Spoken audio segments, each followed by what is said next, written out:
Hello and welcome back. So, reached into another bucket and pulled out a challenge lock. This time I reached in the bucket of locks that Bronze Lock Picker 60 sent me. And I pulled this one out, and this is a Den Brass. When I did the package opening, I thought maybe I had picked this one before, because I've picked a lot of Den Brass's locks. But I couldn't find a video anywhere on this particular. I was looking at the bidding, trying to see if I could find one that had a bidding that looked exactly like this. See if it was this one, and I couldn't find it anywhere. So that's the bidding on the key. Pretty extreme, but that's normal for a Den Brass lock. And it is a Schlage KIK.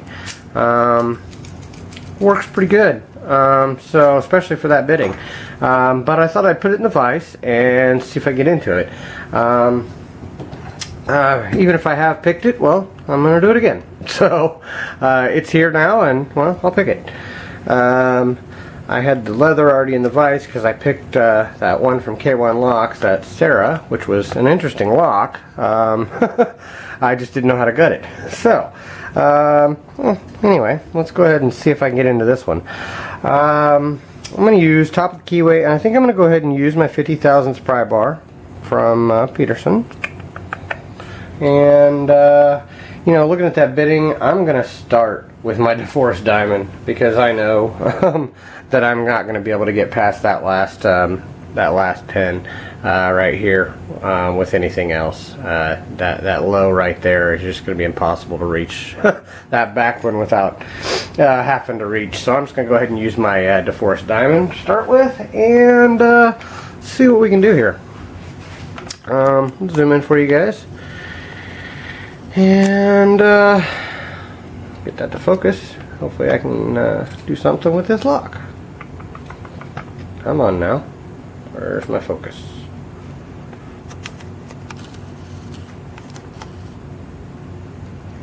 Come on. There we go. Alright.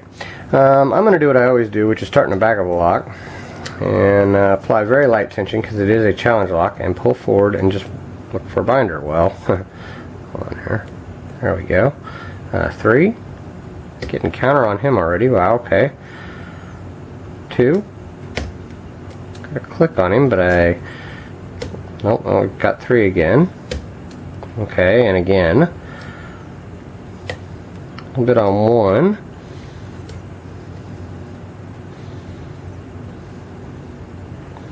Like I'm getting, well, I don't know if I was on warding or if I was getting counter on the back there, but I dropped something.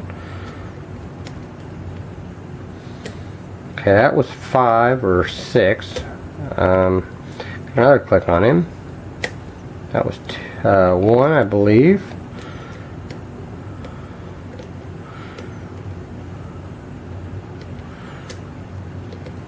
I just dropped something again. And I overset. Felt that. Okay, there we go. That was 6.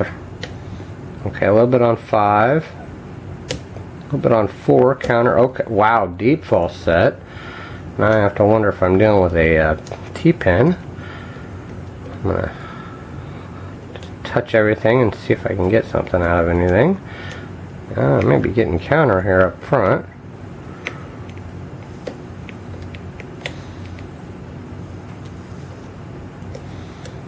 Maybe not.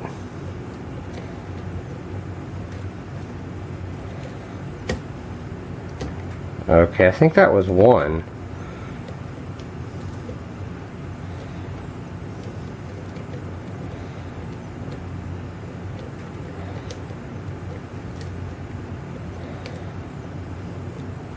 Everything's kind of bound here. Hold on.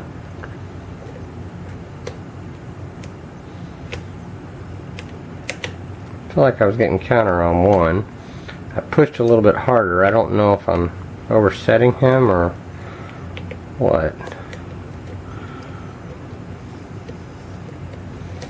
Oh, dropped my tension wrench. That's the problem with light tension. Alright, let's see here. I have a deep false set, so I know it's got to be a T-pin somewhere hiding.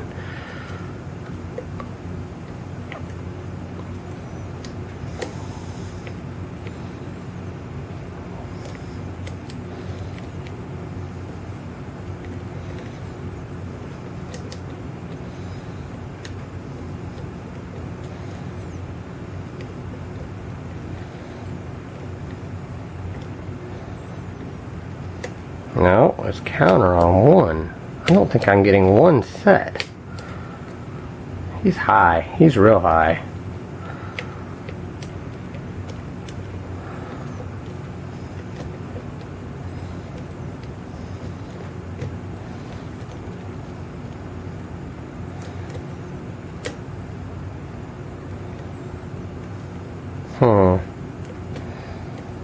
Still have that false set.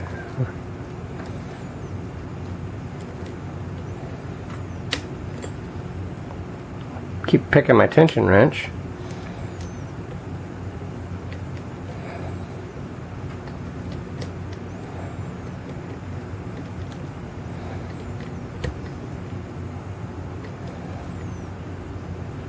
Well, I guess I could have overset something and fell into an overset trap. You know, that would make sense, being this crazy bidding that we have.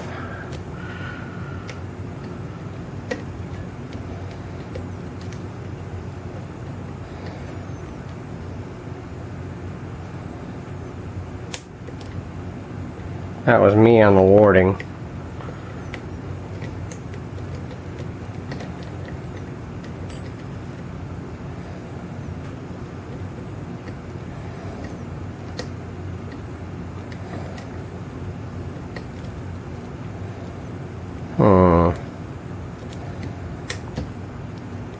Not feeling any love on this lock.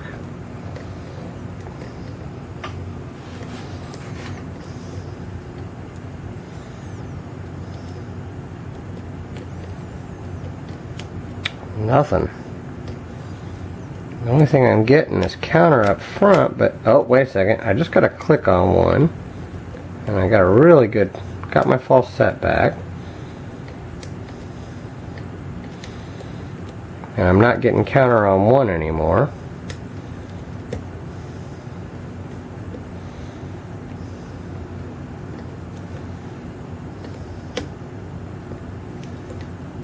Oh, there it was. I gotta click on, oh, gotta click on 3 and then I click on 6.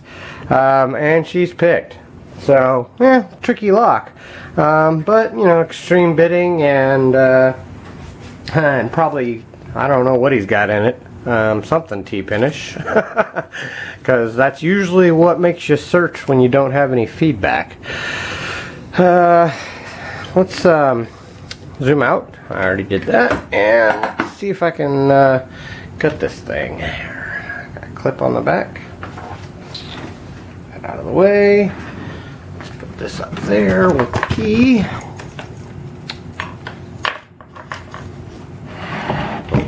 Forward. There we go. And let's see what Dan Brass put inside of this one. Let's get my tool that I got. What did I do with that? There it is. And wow, my tweezers aren't where they belong either. I just noticed. I want those. Okay, I got the clip off. Let's go ahead and shim this, and there's my tweezers, I see them. I gotta turn this like that because I don't want it to fall in that hole right there. Let's see here. Wow, I'm having trouble getting the shim in there. There we go. Pins are up. I'm gonna use my hollow follower. There's a weird back piece on that. There we go. And it is a 6-pinner. And all the key pins are in and working. Yeah, I see the overset traps. And I'm also seeing threading and everything. So let's dump this. Nice serrated T-pin, key pin in 1. A very serrated key pin in 2. Another serrated T-pin in 3. Serrated in 4. Serrated with a spool on top of 5. And a reduced diameter serrated in 6. And as you guys can see, well, if I can get this thing to focus, there we go, come on. I am not getting focused today, there we go. Everything is threaded, so nice sharp threads in there. all the chambers. And my tweezers, I did see them there. They were sitting off to the side. Alright, let's pull that shim. Somebody already took the time to mark this for me, so that's awesome. Probably Bronx Lockpicker 60, since he sent it to me. Wow, that's a beautiful spool. It's a double, it's like a spool with a serration on top and a steel spring. Okay, there's a T-pinish serrated with another steel spring. And I'm seeing the way that's coming out. He was like that. He is a serrated with a double spool on top and a steel spring. I'm gonna take I'm gonna take the last 3 out of the back. It'll just be easier. So there's 6. Wow, that's a pin. He is a pin and pin. Yeah, he is a pin and pin. Two-piece pin. He was in like that. He's a T-pin with a pin and pin. That's pretty cool. Yeah, I have not picked this lock because I don't recognize that pin. So it's a good thing I'm doing it. Then I have another T-pin in 5 and another steel spring, and it should just leave 4. Oh, and he was a pin and pin as well. Wow. He is more than one piece, I think, here. No, he's just serrated. Okay, so he's a serrated T-pin with a collar that goes over that, and he was in like that. So pretty cool stuff there. And probably another spring. Yep, all of the springs were steel. Up top, no threads in the Bible. Everything's smooth up in there. You guys probably see that. All the threading was in the core. But let's zoom in on these awesome pins by Den Brass. There we go. Alright. As you guys can see, hopefully, I had a serrated, oh, come on, focus. There we go. Had a serrated T-pin in 1 key pin. Then I had a very serrated pin in 2. Another serrated T-pin in 3. Serrated in 4.